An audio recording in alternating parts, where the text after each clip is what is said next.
serías ideal para ser presidente de Colombia, pero siendo tan crítico, por ejemplo, al tipo de política que se está haciendo, pues tenemos como un conflicto los que estamos aquí. Cuéntanos un poquito. No, yo creo definitivamente en que sí hay que pasar a otro tipo de debate político, de discusión. Espero que este debate electoral que viene no sea la repetición de lo que hemos escuchado tantas veces, repetido de tantas formas. Hay que entrar a los problemas.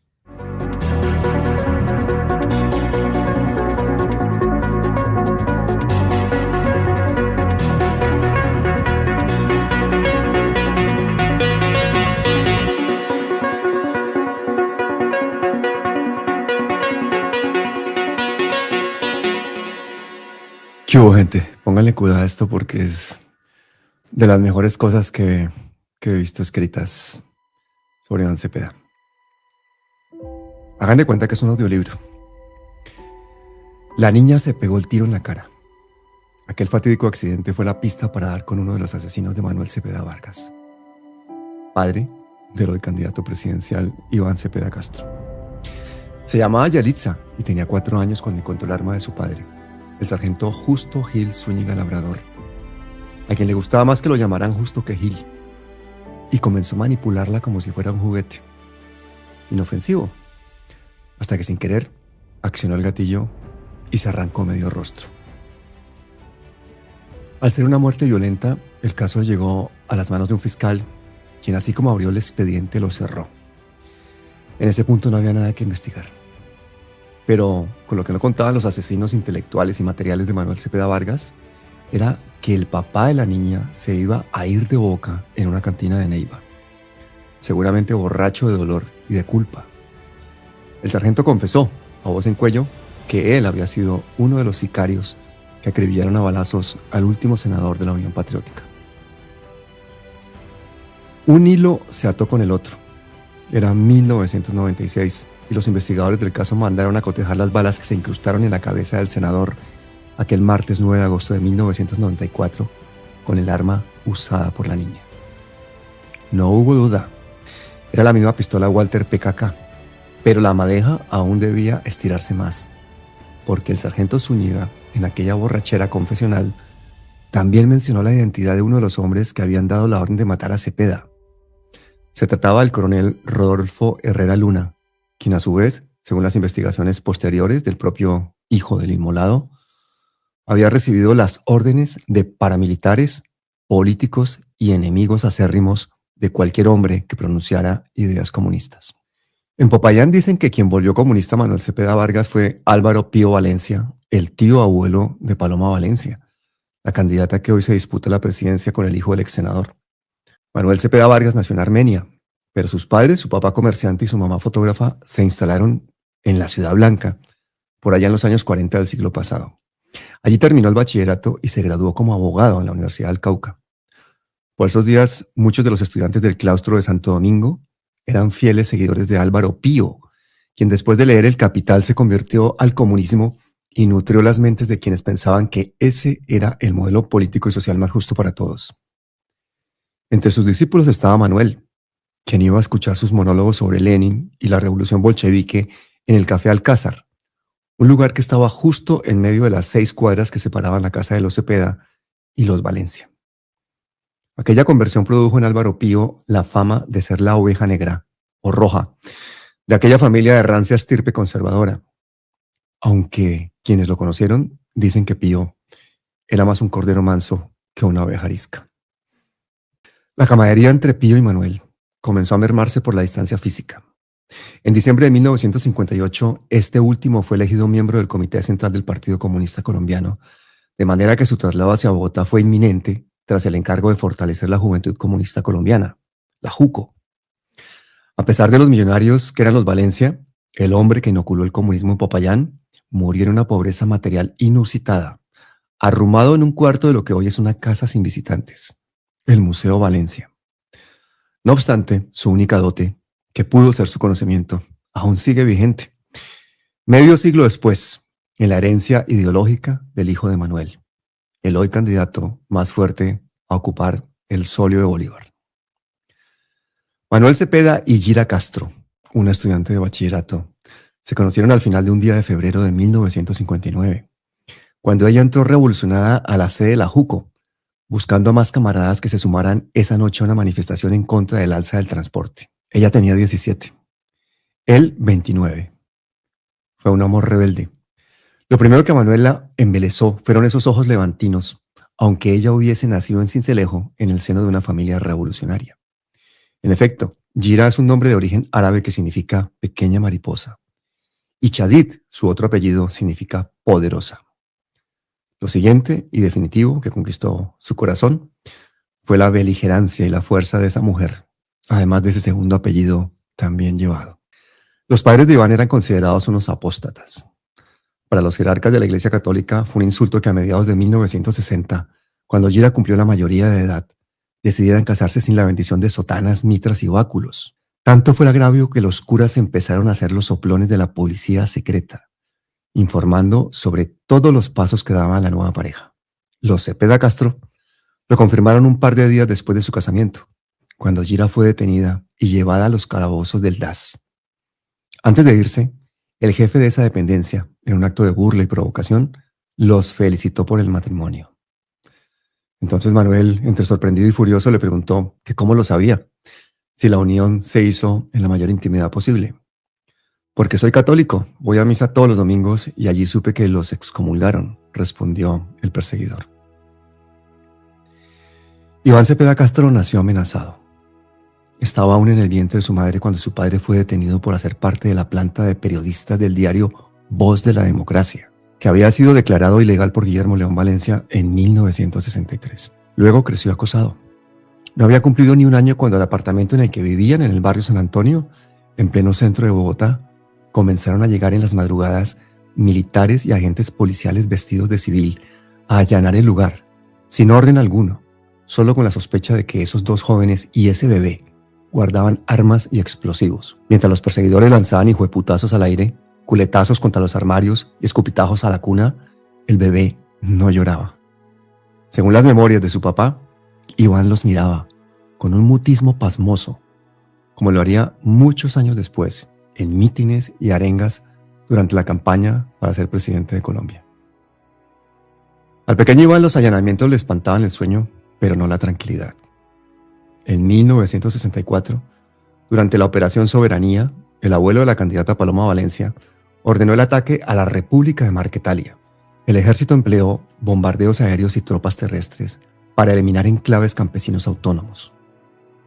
Pese a la ofensiva, los sobrevivientes, liderados por Manuel Marulanda, escaparon y fundaron poco después las FARC. Manuel Cepeda cubrió ese hecho como periodista y escribió para Voz de la Democracia un reportaje que lo llevó de nuevo a la cárcel. Otra vez en la madrugada, los putazos, culatazos y escupitajos despertaron al niño que apenas gateaba. Y a pesar de estar en la edad del chupo, vio cómo se llevaron a su papá y cómo tuvieron que esperar a que una tía lo recogiera porque su madre también fue detenida. Fue el propio presidente Valencia, iracundo por lo escrito, quien dio el visto bueno del arresto y también emitió la orden de suspender la licencia de funcionamiento de ese periódico, que más tarde pasaría a llamarse Voz Proletaria. Mientras a Manuel lo recluyeron en la cárcel, La Modelo. A Gira la enviaron al Buen Pastor, pero la dejaron en libertad a los pocos días ya que estaba por dar a luz a María, su segunda hija. Entonces, por primera vez, Iván, de 2 años, también conoció la cárcel. Gira lo llevaba en brazos a ver a su papá, quien estuvo preso durante 6 meses y 18 días, sin ninguna otra indicación que la de ser periodista.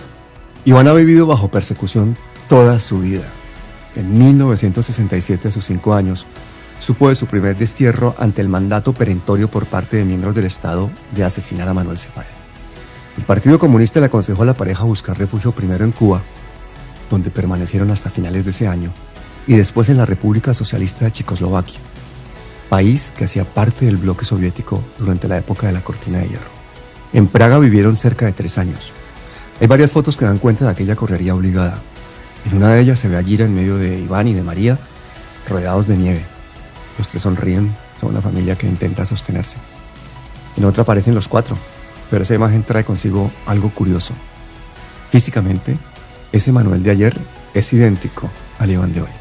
A su regreso en 1970, luego de que el partido les pidió estar en Colombia, no hubo lugar en el que vivieran donde su casa no fuera levantada con furia por los militares en inspecciones ilegales. Y es que Gira también comenzó a ser perseguida por su afilada pluma, sus crónicas en terreno, sus ensayos sobre el marxismo-leninismo y sus sesudos trabajos en el Centro de Estudios e Investigaciones Sociales y en las escuelas de los cuadros del Partido Comunista. En una madrugada del 19 de mayo, el general Jorge Ordóñez, jefe del DAS, ordenó el arresto y la reclusión de Gira en la cárcel distrital, lugar en el que permaneció detenida durante varias semanas y de donde regresó contagiada de mucha más rebeldía. Meses antes de que lo mataran, Manuel Cepeda Vargas denunció sin tapujos a sus verdugos. Aunque le faltaron nombres, lo hizo en octubre de 1993 en un debate parlamentario en el que se escucharon más sustantivos que adjetivos. Por esos días era representante a la Cámara y sin asomo de miedo, citó a los altos mandos de las fuerzas militares para que escucharan de su propia voz las pruebas que tenía sobre sus planes para exterminar a los miembros de la Unión Patriótica. Su intervención fue un rosario de verdades. Manuel demostró que en 1988 en la Escuela Militar de Cadetes instruían a los estudiantes con un manual de muerte que tenía por título «Conozcamos a nuestro enemigo». El documento afirmaba que toda organización de izquierda debía considerarse subversiva y que por lo tanto debía ser perseguida y eliminada. El entonces representante a la Cámara también enumeró uno a uno los planes de exterminio ejecutados a escondidas por los militares. La Operación Cóndor en el 85, el Baile Rojo en el 86, el Plan Esmeralda en el 88 y el Plan Retorno en el 92. Tras un silencio, Manuel se acomodó la corbata y lanzó la verdad que cavó su propia tumba. A voz en cuello, advirtió que los generales Rodolfo Herrera Luna, Ramón Emilio Gil Bermúdez y Harold Bedoya Pizarro estaban detrás del diseño del Plan Golpe de Gracia, una operación de exterminio en la que Manuel Cepeda Vargas había sido señalado como objetivo militar. Cuenta Aida Bella que fue tanta la rabia al general Bedoya que los ojos no se le pusieron rojos de la ira, sino mucho más azules, y que fue tal su encabronamiento que ese día toda Colombia descubrió el color de sus iris. Iván creció escuchando la Internacional. Esas estrofas eran la banda sonora de su casa y de los mítines políticos a los que le llevaban sus papás. El himno incluye una consigna que se repite hoy como una mantra en las concentraciones de su campaña. Presente. ¿Hasta cuándo? Hasta siempre.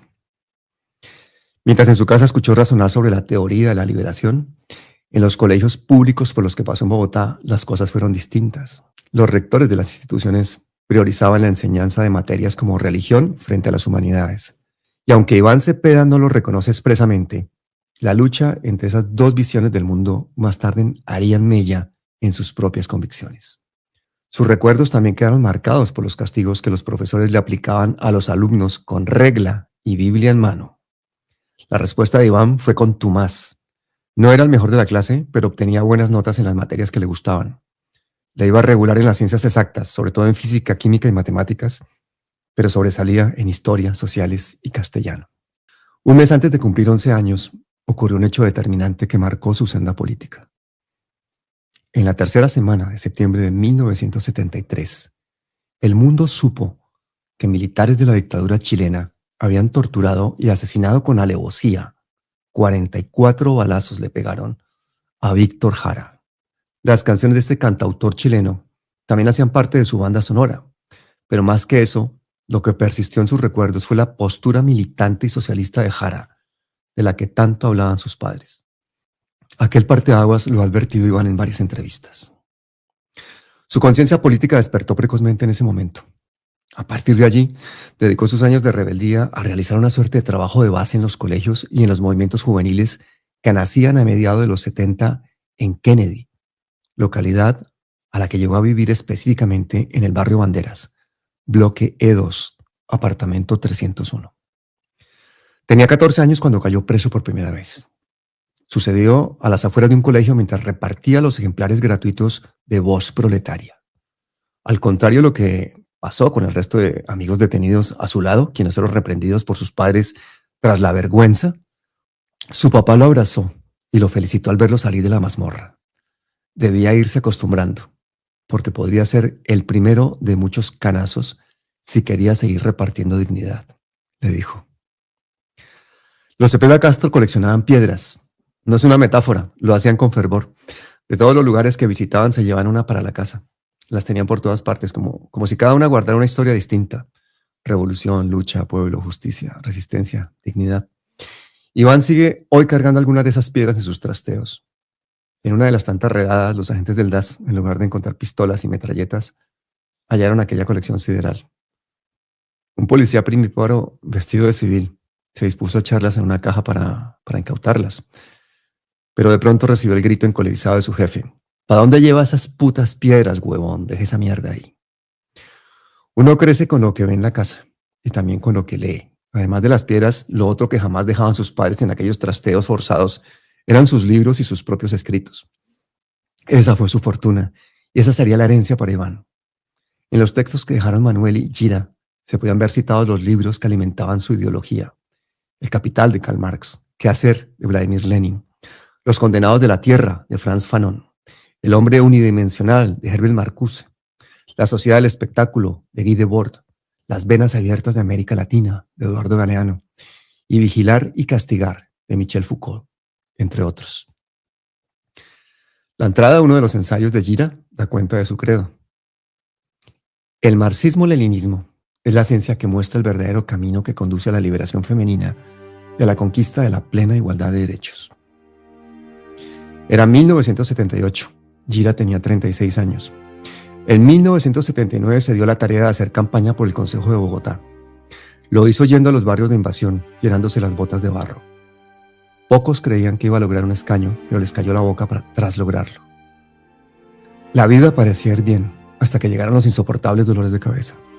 A Gira le encontraron un tumor cerebral que primero la sometió a una silla de ruedas, después agobiantes exámenes en un par de clínicas de Bogotá y luego a viajes forzados a La Habana, de donde la remitieron a Moscú. Los médicos poco pudieron hacer. A mediados de 1981, Manuel Cepeda viajó de urgencia a Rusia porque su esposa se estaba muriendo. «Llévame a ver a mis niños», le suplicó. Todo indica que Gira exprimió hasta la última gota de su fuerza y de su valentía para despedirse de Iván y de María. Los besó, apenas los tuvo cerca, y les dijo que no se preocuparan porque ella había sido feliz. Murió al día siguiente de su llegada, el 9 de julio de 1981. Tenía 39 años. Las fotos de su funeral parecen la despedida de una mártir. Más de 10.000 personas siguieron la carroza fúnebre por las calles de Bogotá, cantando canciones de Mercedes Sosa y de Silvio Rodríguez. Además, varios artistas adornaron algunas zonas de la ciudad pintando murales con su rostro. Iván nunca lo ha dicho, pero es probable que en el pleno despertar de su juventud leyera las 19 notas de prensa que firmaron sobre su mamá periodistas como María Teresa Herrán y Daniel Samper Pizano, y las decenas de obituarios que diferentes partidos comunistas publicaron por todo el planeta. Dijo el escritor Guillermo Cabrera Infante que si el hombre es solo ser y circunstancia, la única manera de salvarse al ser amenazado es cambiar las circunstancias. Manuel Cepeda Vargas no alcanzó a hacerlo, porque la orden ya había sido dada. 15 años después del asesinato, las investigaciones establecieron que el plan Golpe de Gracia resultó de una actuación coordinada entre militares y paramilitares. El coronel Rodolfo Herrera Luna, uno de los generales a los que Manuel denunció en el Congreso, fue señalado como determinador del magnicidio, según los testimonios de miembros de la 9ª Brigada. Por su parte, Carlos Castaño Gil confesó públicamente haber ordenado el asesinato. De acuerdo con un documento de la Comisión Interamericana de Derechos Humanos, ambos, Herrera Luna y Castaño Gil, articularon el operativo para asegurar el éxito del crimen. La inteligencia militar del Estado fue la encargada de realizar los seguimientos previos. Lo hicieron entregando la información sobre dónde vivía el recién posesionado senador. Registraron sus desplazamientos diarios, sus horarios y la estructura de su escueto esquema de seguridad. De otro lado, Carlos Castaño Gil le entregó 7 millones de pesos a su lugarteniente, Víctor Alcides Giraldo, alias Tocayo, con el objeto de coordinar en Medellín el robo del Renault 9 Brío, color blanco, en el que se movilizarían los matones a sueldo. En esa ciudad, también le encargó contratar a los sicarios profesionales Edison Jiménez, alias El Ñato, y a Fabio Usme, alias Candelillo, para llevarlos hasta Bogotá. En el libro Mi Confesión, Castaño Gil relató que él mismo se trasladó a la capital y que estuvo a pocos metros del lugar en el que los asesinos ejecutaron el plan. Ese martes 9 de agosto de 1994, el sargento del ejército Hernán Medina Camacho y el exagente de la Policía Nacional Pionono Franco Bedoya hicieron el primer seguimiento en una motocicleta. Mientras tanto, a la altura del barrio Mandalay, en la localidad de Kennedy, los sicarios Edison Jiménez y Fabio Usme, junto al sargento Justo Gil Zúñiga Labrador, esperaron en el Renault blanco a que pasara el viejo Mitsubishi en el que se movilizaba el senador de la Unión Patriótica. En otro vehículo, un par de hombres, al mando de Víctor Alcides Giraldo, quizás junto a Carlos Castaño, estaban listos para reaccionar por si se necesitaba apoyo. Iván Cepeda se formó en el exilio. Un par de meses después de la muerte de su padre, en 1981, salió huyendo. Era mejor la seguridad que la confianza. Las amenazas habían regresado en forma de piedras envueltas en papel, con textos intimidantes y en coronas mortuorias que no eran precisamente de condolencia por el deceso de Gila Castro. Obligado, llegó a Bulgaria, y la elección formativa que tomó fue una suerte de contradicción de su propia crianza. Sus padres habían evitado la iglesia como se evita el veneno. Iván, en cambio, tal vez movido por la necesidad de entender el enigma de las religiones, se inscribió en filosofía y teología, la carrera que estudian la mayoría de curas y monjas. Ninguno de sus perfiles públicos menciona esa segunda vertiente, pero su hoja de vida en función pública la incluye. En algunos escenarios, Iván Cepeda ha dicho que no cree en la idea de un Dios omnipotente y omnipresente, pero que la filosofía y tal vez la teología apareció en su formación como un paradigma para resolver sus inquietudes fundamentales sobre la vida. Hoy sabe que esa posición en un país tan católico y cristiano como Colombia, en lugar de dar votos, los quita. Es probable que, debido a ello, sus disertaciones ahora tengan matices. Por ejemplo, un discurso que dio el 3 de marzo de 2026 en el Colegio Americano de Bogotá reconoció el papel de las comunidades de fe en la defensa de la vida. Rindió homenaje a religiosos y religiosas que ofrendaron su vida por la paz. Propuso un diálogo ecuménico entre creyentes y no creyentes y celebró la libertad de cultos consignados en la Constitución de 1991. Todo sin mencionar explícitamente su idea de Dios. Pero ese pensamiento no es de ahora. Fue la base de la formación que inició en Praga. Y es que el clima político por el que transitaba Bulgaria también lo puso a prueba. El bloque soviético se hacía moronas como el pan viejo y en Sofía Iván participó en las marchas y discusiones universitarias en las que se criticaba la imposición del régimen de Todorchikov, líder del Partido Comunista. Iván fue consciente del debilitamiento y agotamiento de aquel proyecto anacrónico. Según lo ha relatado en varias entrevistas, dejó atrás el socialismo y mucho más lejos al comunismo para pasar a una idea del progresismo democrático en el que lo público debía conversar con lo privado.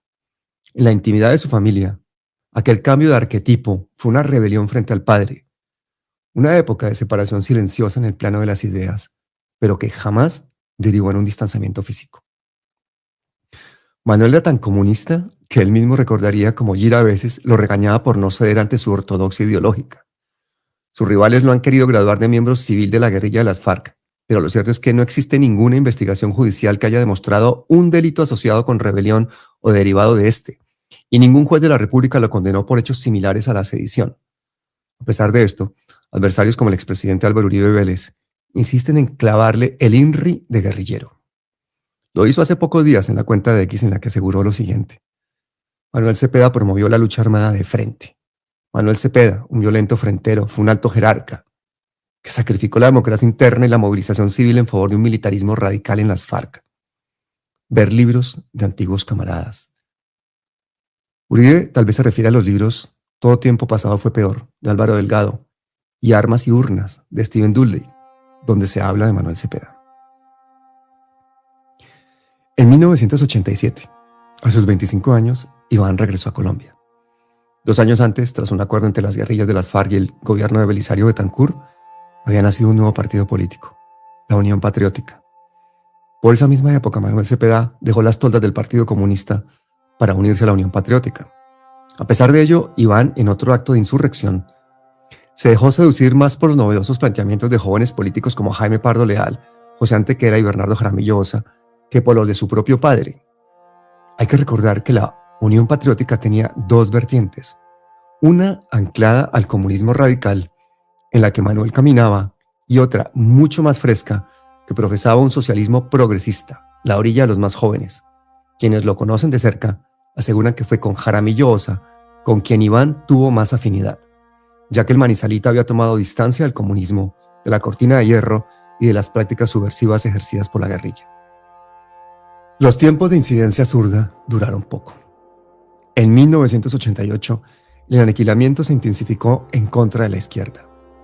En un contubernio entre militares, narcotraficantes, paramilitares y miembros del poder económico del país, se produjo lo que la Comisión de la Verdad ha llamado el exterminio de la Unión Patriótica. Pardo Leal acababa de cumplir 46 años cuando lo mataron. Antequera, 34. Jaramillo Ossa tenía esa misma edad cuando un adolescente le descargó una ráfaga de ametralladora el 22 de marzo de 1990. La Justicia Especial para la Paz determinó que al menos 5.195 miembros de la Unión Patriótica fueron asesinados. La Corte Interamericana de Derechos Humanos condenó al Estado por el crimen, al que llamó un genocidio político. Iván aún recuerda a su padre escribiendo, denunciando el exterminio. Hay una escena vívida. Iván llega a dictar clase, es tarde. Antes de abrir la puerta, escucha las teclas. Al sentirlo a sus espaldas, Manuel se da la vuelta y cuenta la historia que está narrando. 2 sicarios interceptan a una concejal de la Unión Patriótica y la empujan hacia el monte. La escupen, la humillan, la golpean, la tiran al piso. Uno de los matones prepara su arma. De pronto, una víbora justiciera se abalanza sobre el verdugo, lo muerde, le inyecta su veneno. La mujer tiene suerte y logra escapar. Conmovido, Manuel lee en voz alta el título de la crónica. No todas las culebras están en contra de la Unión Patriótica. Iván admiraba a su padre, pero sus propias convicciones empezaron a separarlos. Amigos de la familia recuerdan que esa distancia se volvió un tanto evidente a partir de 1990, cuando irrumpió en la escena política la Alianza Democrática M-19, nacida tras el acuerdo de paz entre esa guerrilla y el gobierno de Virgilio Barco. Iván conectó con ese proyecto, al que veía más abierto a la participación democrática y a las nuevas formas del progresismo. De modo que, sin vacilación alguna, se acercó a aquellas toldas en un gesto que marcó otro quiebre silencioso con la tradición política de su casa. Aquellos días parecían tener un nuevo aire, pero el tufo de la muerte no tardó en cubrir de nuevo al país.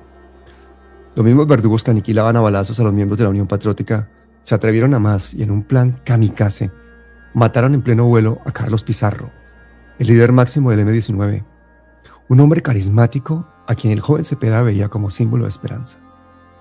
Fue evidente que tras la matanza de la gente que apenas empezaba a seguir y ante el inminente genocidio de toda persona que tuviera ideas de izquierda, Iván dejó de lado cualquier activismo político y se refugió en la academia.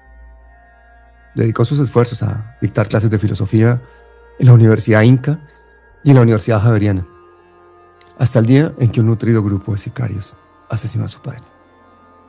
Aún vivían juntos el día en que lo mataron.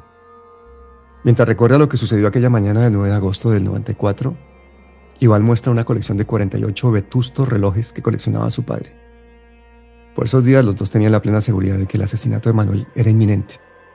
Además de la pasión por los relojes, Manuel era un virtuoso de la pintura y la cerámica. A Iván se le escapaban las palabras de la emoción al mostrar uno de los cuadros de su papá. La pintura en óleo muestra a unos hombres hacinados en una celda. Los trazos recuerdan el estilo del Guernica de Picasso. Por todos lados también están las cerámicas que esculpió Manuel. Caballos, máscaras, torsos, barcos, pájaros.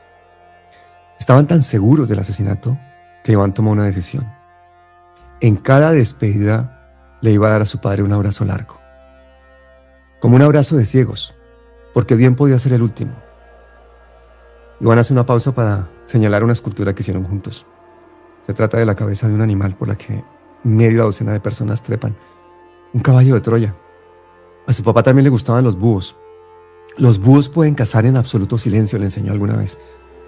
Tiempo después le pintaría uno y el día en que Manuel se lo entregó le dijo: ten para que siempre recuerdes que hay que ser sabios. Manuel, en lugar de cambiar sus circunstancias, las aceptó. Meses antes viajó a Europa a conocer a su nieta y a despedirse de su hija María. Padre e hijo salían juntos todos los días. Se había convertido en tradición que antes de llegar a las instalaciones del Congreso, Manuel dejara a su hijo cerca de la Universidad Javeriana. El azar o el destino aquel día estaban de parte del hijo y no del padre. Iván, confundido por su agenda, le dijo a Manuel que esa mañana la tenía libre, así que no saldría con él. Entonces se miraron, sonrieron y se dieron el último abrazo. El crimen hizo que Iván Cepeda Castro retomara la política como vocación, y tal vez como el único camino que podría llevarlo hasta los verdugos. Una semana después del asesinato, Iván creó la Fundación Manuel Cepeda Vargas con el propósito de defender los derechos humanos en Colombia. Antes de dedicarse por completo a la fundación, Iván se convirtió en un investigador.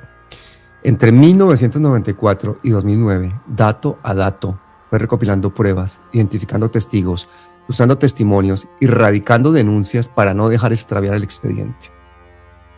Ante la lentitud de la justicia colombiana, Iván llevó el caso a la Corte Interamericana de Derechos Humanos y el 5 de agosto de 1995 se presentó como testigo en una audiencia pública. Un año después, el 5 de julio de 1996, logró obtener el informe de inteligencia sobre la pistola personal del sargento Zúñiga Labrador y descubrió que, en efecto, el arma usada en el magnicidio de su padre era la misma que había causado la muerte accidental de la hija del militar. En 1999, gracias a su tesón, el Juzgado Tercero Penal del Circuito Especializado de Bogotá emitió una sentencia condenatoria contra Hernando Medina Camacho y Justo Gil Zúñiga Labrador. 6 años después, la Corte Suprema dejó en firme la condena contra los militares. En esa misma sentencia, sin embargo, ocurrió un absurdo. A pesar de que Carlos Castaño aseguró que había sido uno de los autores intelectuales del crimen en un libro y en una entrevista en vivo en Caracol Radio, el tribunal mantuvo la absolución del confeso paramilitar.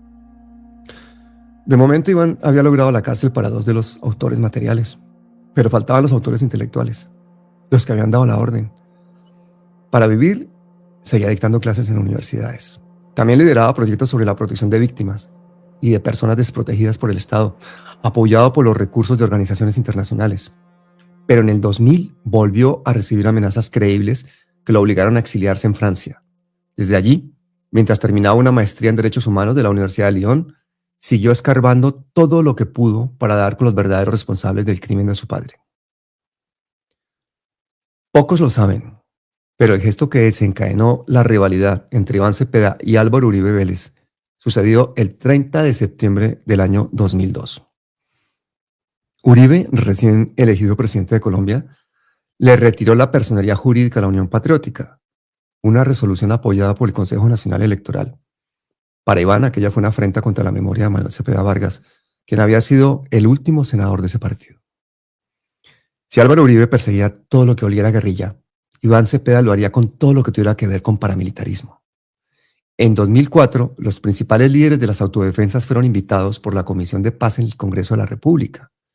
Allí, vestidos de civil, Salvatore Mancuso, Ernesto Báez y Ramón Izaza dieron sendos discursos defendiendo su causa armada. Aquel día, Iván, quien había regresado al país en el 2003, asistió a la tribuna del Capitolio como símbolo de rechazo e indignación. Para él, no existía duda de que esos 3 hombres, además de representar un ejército de muerte, habían sido parte del grupo criminal que ordenó el asesinato de su padre y de 5.000 miembros más de la Unión Patriótica. Ese fue el primer paso de su entrada directa a la escena política. En abril del 2006, hubo otra afrenta al nombre de su padre y de los inmolados miembros de la Unión Patriótica. Uribe se encontraba en plena campaña de reelección y su equipo publicitario utilizó como pieza proselitista un audio de un supuesto militante converso de la Unión Patriótica que afirmaba que ese movimiento se fue torciendo al punto de matar por matar. Por eso ahora este militante apoyaba y felicitaba al candidato de la derecha. Cepeda y familiares de las víctimas le exigieron a Fabio Echeverry Correa, gerente de esa campaña, que retirara de inmediato aquel infundio, pero este se negó, alegando el derecho a la libertad de expresión. La Corte Constitucional le dio la razón en calidad de víctima a Iván Cepeda y conminó a Uribe a rectificar y a presentar excusas. Esa fue la primera derrota jurídica del hoy expresidente ante Cepeda. La discordia se trasladó a la escena pública. En sus populares consejos comunitarios, Uribe se fue lanza en riste contra los miembros muertos y vivos de la Unión Patriótica. En una ocasión, con un tono de voz cercano a la rabia, aseguró que no era posible combinar la política con las armas. En otra, dijo que los integrantes de ese partido habían estado en el Congreso al tiempo que en la guerrilla. Y en mayo del 2008 apuntó de frente a la figura de Iván Cepeda, llamándolo un farsante de los derechos humanos. Esta última descarga fue la respuesta del mandatario al homenaje a las víctimas del paramilitarismo, la parapolítica y los crímenes de Estado. Una marcha multitudinaria liderada por Cepeda el 6 de marzo de ese año. Los gestos de aversión siguieron apareciendo. El 10 de diciembre del 2008, el Consejo de Estado ordenó indemnizar a los familiares de Manuel Cepeda Vargas. El monto exigido era superior a los 1.500 millones de pesos, pero Iván Cepeda renunció a la remuneración. Lo que deseaba, dijo, era que se llevara a cabo la segunda decisión de este alto tribunal, que el Estado ofreciera excusas públicas en el Congreso y aceptara que, además de su negligencia, permitió que miembros de las fuerzas militares participaran en el magnicidio. Cuando se emitió la sentencia, faltaban 20 meses para que finalizara el segundo periodo presidencial de Álvaro Uribe. No obstante, el mandatario nunca cumplió lo ordenado por los jueces. En cambio, Juan Manuel Santos sí lo hizo el 11 de agosto del 2011 por medio de Germán Vargas Lleras, su ministro de Interior. Que el homicidio contra el senador Cepeda Vargas fue cometido por agentes estatales, es decir, desde el Estado mismo y en conjunto con miembros de grupos paramilitares. Un hombre que defendió incansablemente sus ideas y los valores democráticos, y que a su vez, me es preciso enfatizar, se destacó notablemente por su férreo carácter de luchar por sus más profundas convicciones políticas.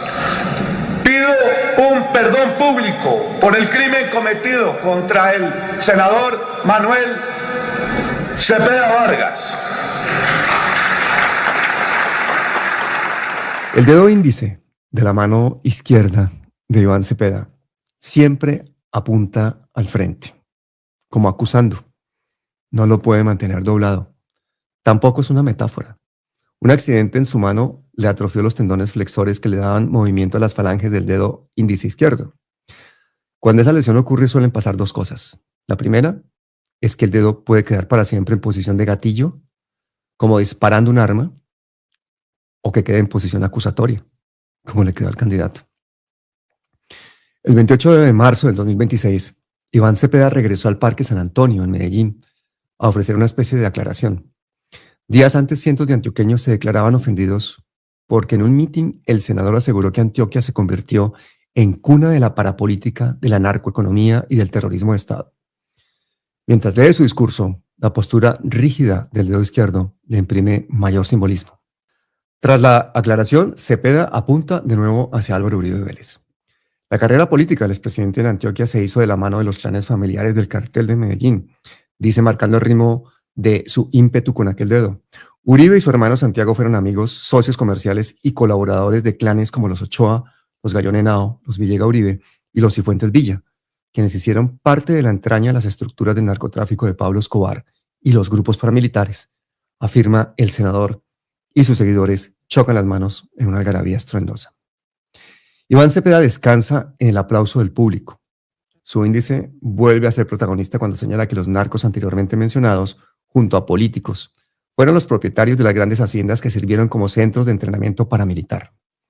Levanta mucho más su dedo, que al tiempo funciona como pinza para sujetar el discurso, y repite que durante la época en que Álvaro Uribe fue alcalde de Medellín y gobernador de Antioquia, ese departamento se convirtió en la cuna de la parapolítica, del narcotráfico y del terrorismo de Estado. Y que esa no es otra cosa que hacer la constatación de una realidad. Además, que si se debe señalar a una persona no grata en Antioquia, esa lista debería empezar por el caudillo de la extrema derecha, Álvaro Uribe, y su hermano Santiago, jefe de los 12 apóstoles. Pero Iván Cepeda empezó a levantar su dedo acusador mucho antes. En 2010 logró un escaño en la Cámara de Representantes con el Polo Democrático Alternativo. Aunque era su primera vez midiéndose en las urnas, sacó más de 35,000 votos. Y es que el hoy candidato presidencial se debe a las víctimas, quienes han sido sus votantes, pero además son las fuentes de sus denuncias. Ellas lo buscan y le confían lo que saben porque ven en él una voz que puede incidir. Tienen buenas razones para hacerlo. La primera intervención de Iván Cepeda en el Congreso fue para denunciar la existencia de lo que denominó el cementerio del Plan Colombia, varias fosas comunes en las que, aseguró, se encontrarían los cuerpos de civiles asesinados y presentados como guerrilleros. Aquella información había llegado de las manos de las propias víctimas. En otras palabras, se trataba de falsos positivos cometidos durante los gobiernos de Andrés Pastrana y Álvaro Uribe. Tras su insistencia, en los cementerios de La Macarena, Vista Hermosa, Villavicencio y Granada Meta, fueron hallados los restos de cientos de desaparecidos. Solo en Granada, la Fiscalía encontró una fosa común con 66 cuerpos de personas no identificadas. 25 de ellos eran niños. Su llegada a la política definió hasta su forma de vestir. Hace 16 años, al finalizar una plenaria, un congresista conservador que presidía la Cámara lo amenazó con no permitirle su ingreso al recinto si no usaba corbata. Desde ese día, Iván Cepeda jamás se volvió a poner una. Ahora lleva camisas de cuello cerrado, sin solapas, un diseño conocido en el mundo de la moda con el estilo Mao o Nehru. Estas camisas estuvieron vinculadas con el contexto revolucionario del siglo XX y fueron popularizadas por el hombre que llevó el comunismo al poder estatal de China y por el primer ministro de la India, Jawaharlal Nehru. Cepeda encarga las telas y las manda a coser en una sastrería de la calle 19 con carrera cuarta en el centro de Bogotá. Con ese nuevo atuendo, se enfrentó a un nuevo enemigo de corbatas anchas. A finales del 2010, José Obdulio Gaviria, el asesor principal de Álvaro Uribe, durante sus 2 mandatos, publicó una columna de opinión en El Tiempo en la que aseguró que Manuel Cepeda Vargas había sido el fundador y director de un colectivo de las FARC. Gaviria afirmó que el padre de Iván defendió la combinación de todas las formas de lucha, que fue el mejor aliado de Jacobo Arenas, ideólogo político de ese grupo guerrillero, y el encargado de interceptar las cartas de los disidentes de la Unión Patriótica, quienes terminaban amenazados de muerte. La columna luego fue retirada del periódico, pero las acusaciones quedaron en el aire.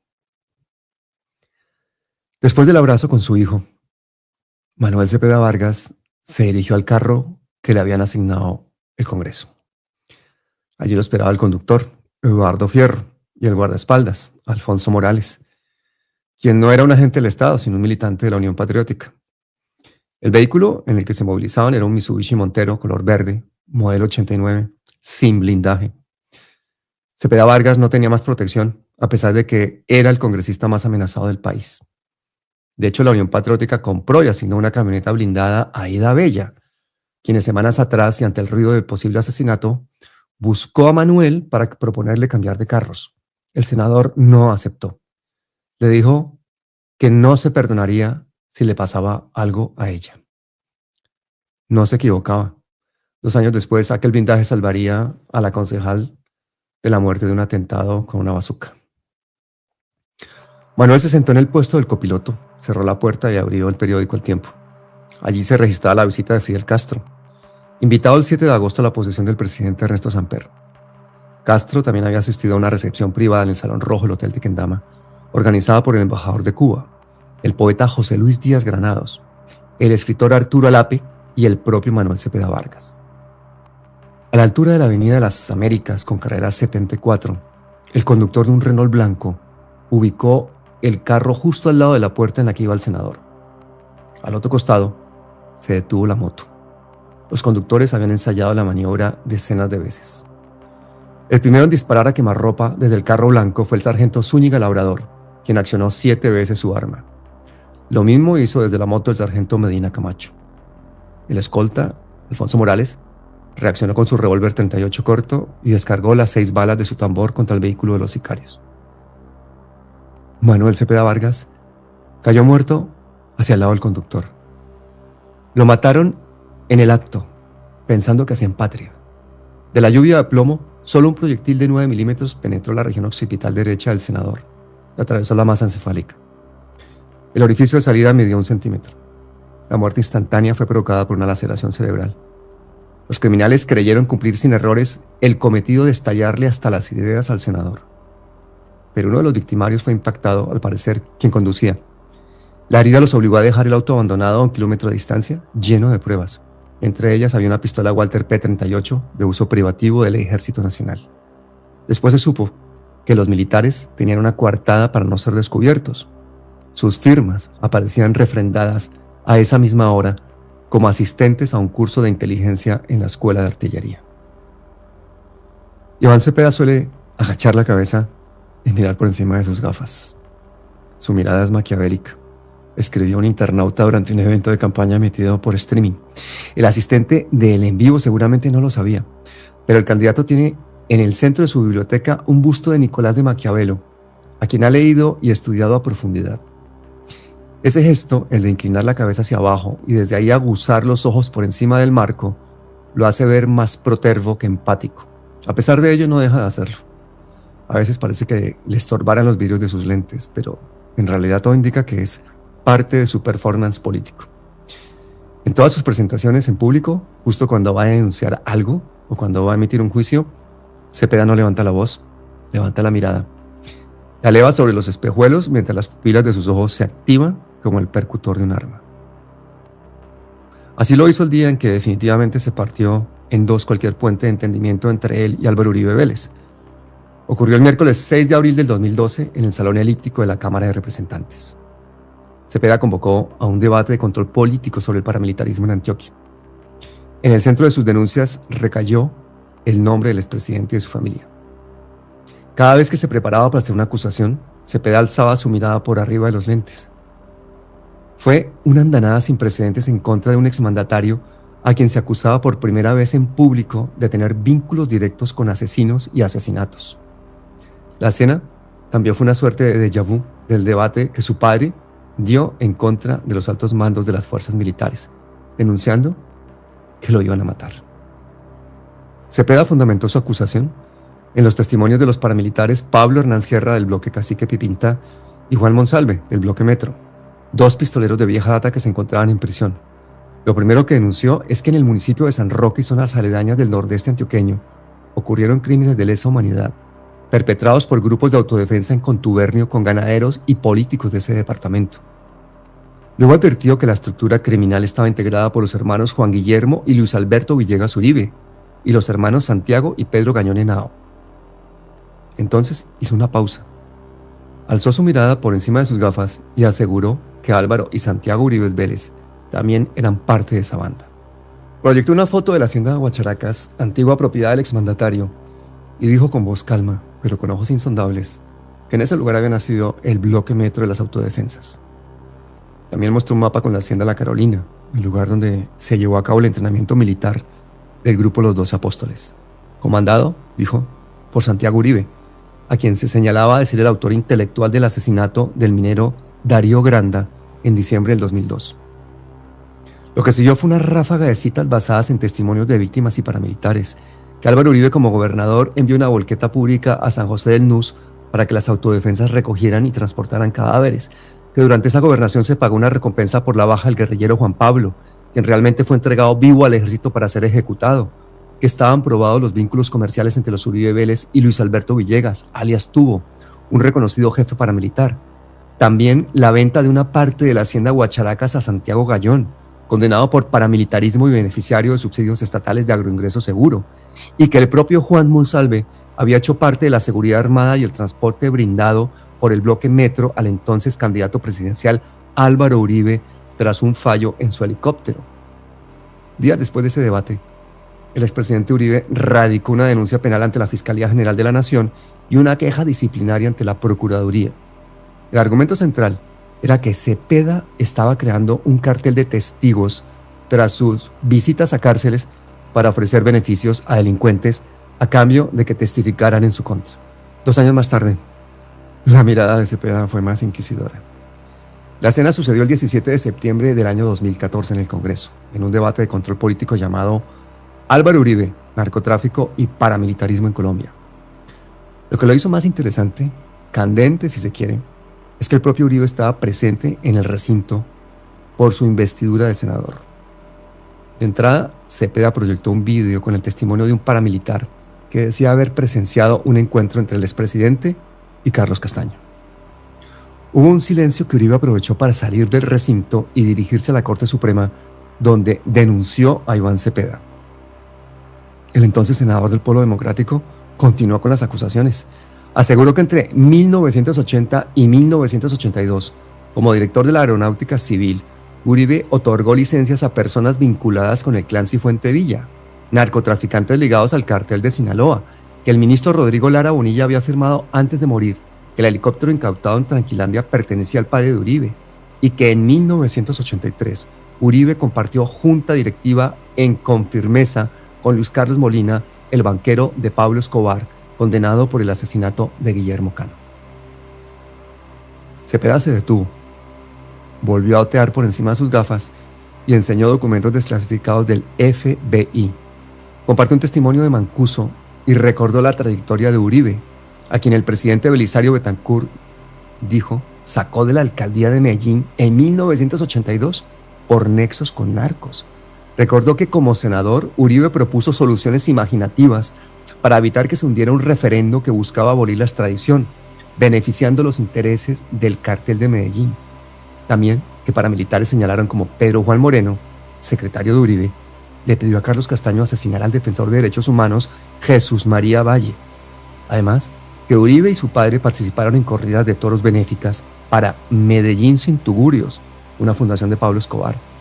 Y como estocada final, citó un cable filtrado por Wikileaks en el que se revelaba que Uribe insistió ante el gobierno central para dotar a las cooperativas Convivir con armas de largo alcance. Cepeda entonces debió enfrentarse a una nueva denuncia, aunque esta vez por su fuero Uribe la radicó en la Corte Suprema de Justicia. 4 años duró la Corte investigando a Cepeda, pero en febrero del 2018 el caso tomó un giro. La Corte archivó la causa judicial y alertó que quien en realidad había intentado manipular testigos era Álvaro Uribe Vélez. El juicio podría haber sido una serie de televisión. Cepeda asistió a todas y cada una de las audiencias. Allí se le veía sereno, mientras que Uribe varias veces se salió de los estribos. El 28 de julio del 2025, Uribe fue declarado culpable en primera instancia por el Juzgado 44 Penal del Circuito de Bogotá, que lo condenó por fraude procesal y soborno en actuación penal. Su defensa apeló, y el Tribunal Superior de Bogotá, en segunda instancia, revocó la decisión y lo absolvió. Las víctimas, entre ellas Cepeda y la Fiscalía, interpusieron un recurso de casación ante la Corte Suprema, de modo que el proceso aún sigue vivo. Cepeda y Uribe se desprecian. No lo han dicho públicamente, pero sus acciones cargan con el peso de los huérfanos de aquellos hijos a los que le han asesinado a sus papás. El teléfono fijo sonó. Iván contestó. Y alguien al otro lado de la línea le recordó que esa mañana tenía una cita. Así que afanado de puntualidad salió a uno de los paraderos de banderas y tomó un bus rumbo a la Universidad Javeriana. No habían avanzado mucho cuando se toparon con un trancón. Iván notó que los pasajeros empezaron a arrimarse a las ventanas con curiosidad. Los presentimientos son magnéticos. Iván vio el Mitsubishi verde y supo que a su papá lo acaban de matar. Aunque la esperanza le decía que se trataba de un accidente. No corrió, no gritó, no se abalanzó sobre la turba que rodeaba el carro. De acuerdo con los testigos, mantuvo una tranquilidad supina, como de anacoreta. El chofer y el guardaespaldas, perseguidos de espanto, le abrieron paso para que pudieran abrazar a su padre. El cuerpo aún tenía la temperatura de los vivos. Entonces, con la ternura de quien ama, se le acercó y tal vez recordó una de las frases de la escritora Catherine Porter que más le gustaban a Manuel. No temas, no es nada, apenas la eternidad. En el bolsillo del costado izquierdo, Manuel llevaba una columna que iba a publicar en el periódico Voz. El texto estaba dedicado a un director del teatro exiliado en Ecuador, quien días antes había sido asesinado. En el pliego redactado en máquina de escribir decía: Leo, risa leonina, que bajo tierra parece decirnos: no dejen, compañeros, de alistar un acto de teatro, una canción, una pintura, que diga que Colombia sueña. Lo que siguió quedó en la memoria fílmica y fratricida de Colombia. Reporteros y camarógrafos llegaron al lugar e Iván intuyó que no debía dejar pasar la oportunidad de denunciar lo que acaba de ocurrir. Es que me acabo de bajar del ejecutivo, yo iba para la Universidad Javeriana y acabo de ver el carro, yo pensé que era un accidente automovilístico y entonces acabo de ver esta cosa tan terrible.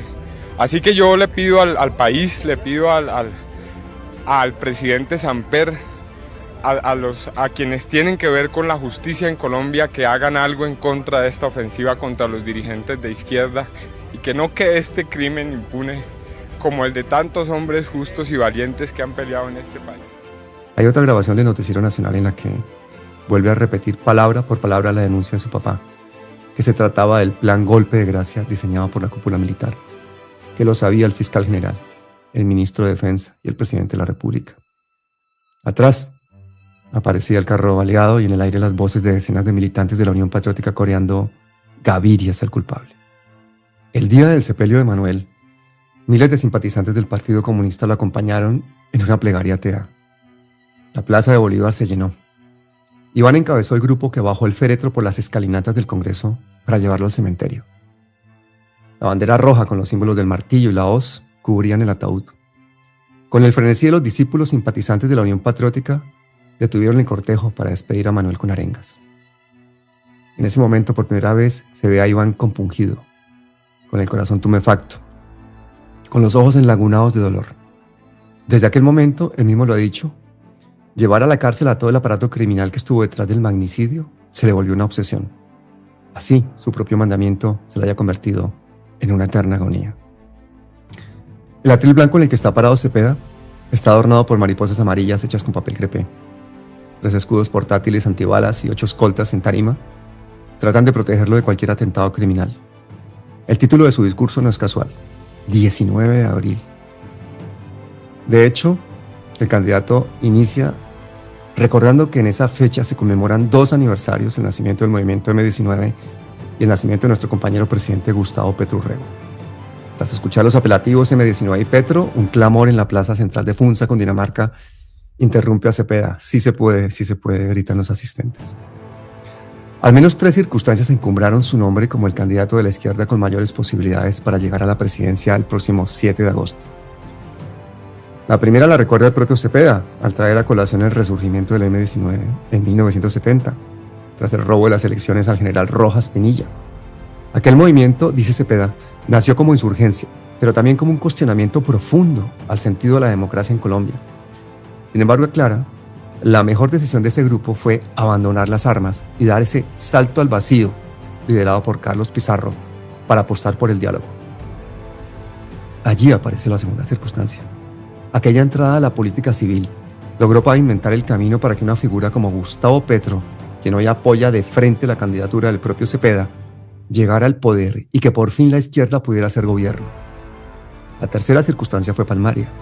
Los más de 6 años del juicio contra Álvaro Uribe convirtieron a Iván Cepeda en la némesis del líder absoluto de la derecha.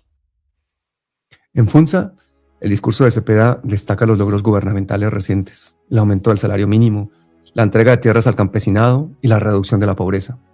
Sus propuestas en los últimos discursos se pueden resumir de la siguiente manera: impulsar una rebelión ciudadana para tipificar la corrupción como delito gravísimo, reducir los salarios de los altos funcionarios para financiar un salario vital de más de 2 millones de pesos, atacar las raíces de la violencia, la pobreza y la exclusión, mediante un diálogo inédito entre civiles y fuerza pública, prohibir el fracking y el glifosato, impulsando una transición hacia energías limpias y posicionar a las víctimas en el centro de la acción del Estado.